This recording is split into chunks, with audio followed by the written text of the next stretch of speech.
Good morning student. अभी हम लोग बीएसटी पढ़ने जा रहे हैं। बीएसटी में चैप्टर 7 हम लोग पढ़ रहे थे निर्देशन। निर्देशन के अंतर्गत आता है पर्यवेक्षण, अभिप्रेरण। तो आज हम लोग देखते हैं कि निर्देशन तथा पर्यवेक्षण में क्या अंतर है।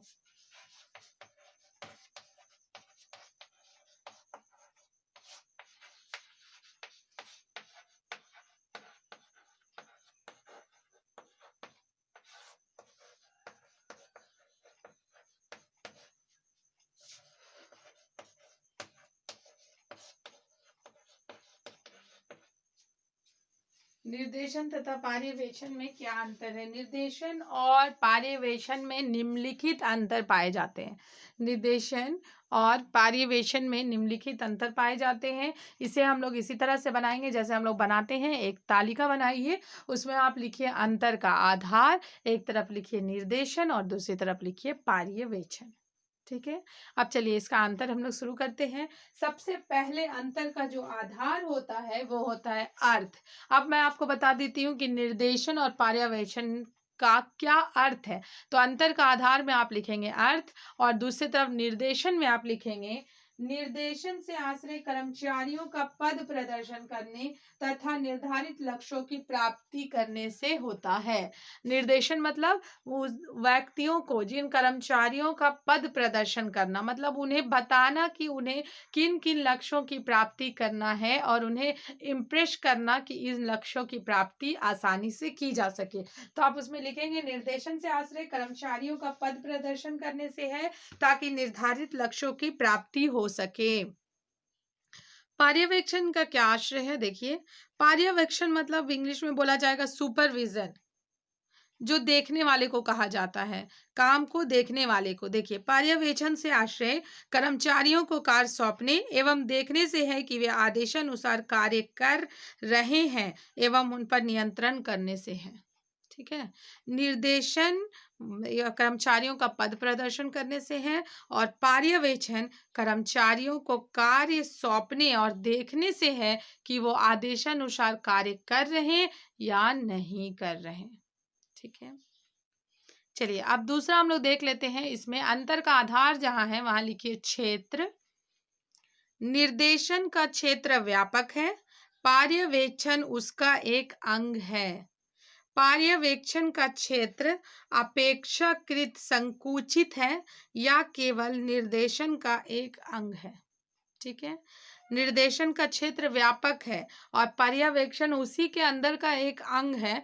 और पर्यवेक्षण में लिखना है आपको पर्यवेक्षण का क्षेत्र अपेक्षाकृत संकुचित है और यह केवल निर्देशन का ही एक अंग है। ठीक है, फिर अंतर का आधार जहां आपने लिखा वहां लिखिए प्रकृति। निर्देशन की प्रकृति अधिशासी है और पर्यवेक्षण की प्रकृति कार्यकारी है। ठीक है, निर्देशन की प्रकृति अधिशासी है और पर्यवेक्षण की प्रकृति कार्यकारी है। 4th नंबर लिखिएगा प्रबंध का स्तर। निर्देशन सामान्य उच्च प्रबंध से संबंधित है और पर्यवेक्षण निम्न प्रबंध से संबंधित है। संबंध लिखिए, निर्देशन पर्यवेक्षण से संबंधित है और पर्यवेक्षण प्रत्यक्ष रूप से कर्मचारियों से संबंधित है। यह कर्मचारियों और उच्च प्रबंध के मध्य की एक अभिन्न कड़ी है। ठीक है,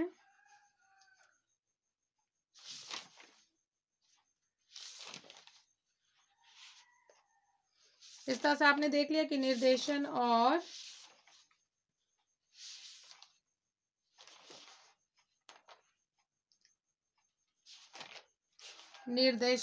पर्यवेक्षण में क्या क्या अंतर है। वैसे ही आप बाय डिटेल लिखिए अभिप्रेरण के तत्वों का वर्णन करो। अभिप्रेरण के तत्वों का वर्णन कीजिए। अभिप्रेरण के तत्वों का वर्णन कीजिए।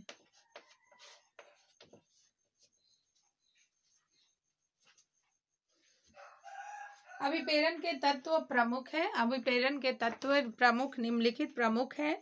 अभिप्रेरण के निम्नलिखित प्रमुख तत्व हैं। सबसे पहला नंबर में लिखिए, अभिप्रेरण एक सतत एवं चक्रीय प्रक्रिया है।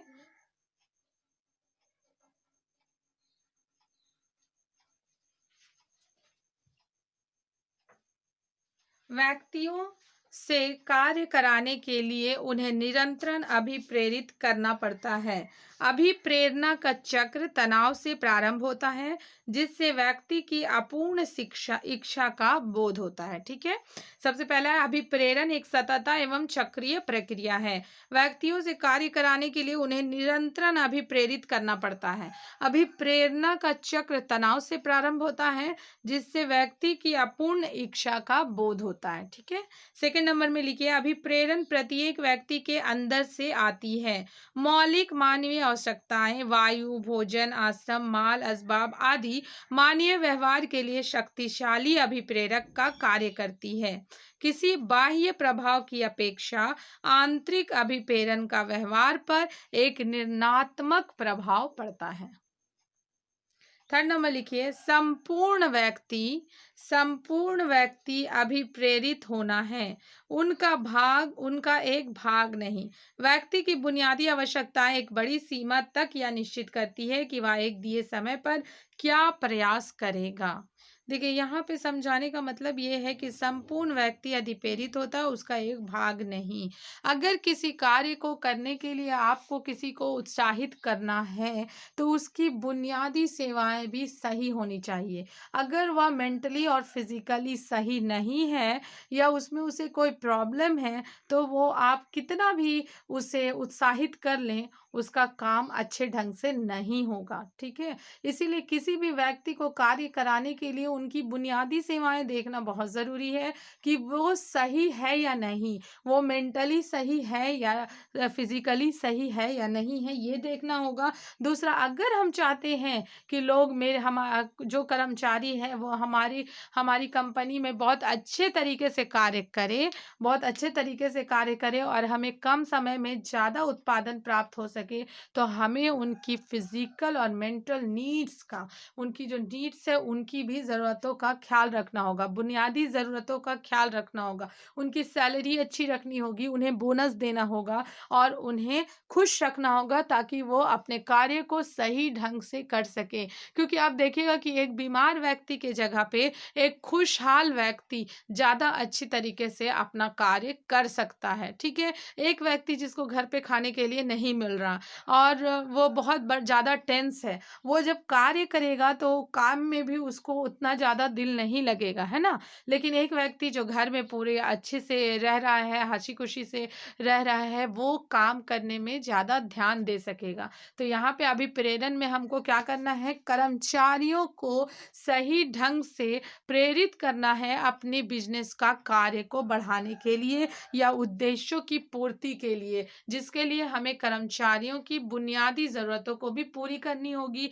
रोटी, कपड़ा, मकान जैसे उनकी ज़रूरतें होती हैं, तो हमें ऐसी सैलरी देनी होगी या उन्हें बोनस देना होगा कि वो अपनी सारी नीड्स पूरी करके आए। ठीक है, इस तरह से हम देखते हैं कि अभिप्रेरण विभिन्न प्रकार का होता है। अभिप्रेरण कई प्रकार का हो सकता है, जैसे वित्तीय अभिप्रेरण, अवित्तीय अभिप्रेरण, धनात्मक अभिप्रेरण, ऋणात्मक अभिप्रेरण आदि।